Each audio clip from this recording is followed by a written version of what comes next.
যাদের শরীরে দুইটি দাগ আছে ওই শরীর কখনো জাহান্নামে যাবে না, সে অবশ্যই জান্নাতে যাবে।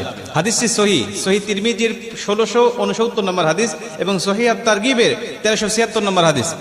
হযরত আবু উমামা রাদিয়াল্লাহু তাআলা আনহু হাদিসটা বর্ণনা করেছেন।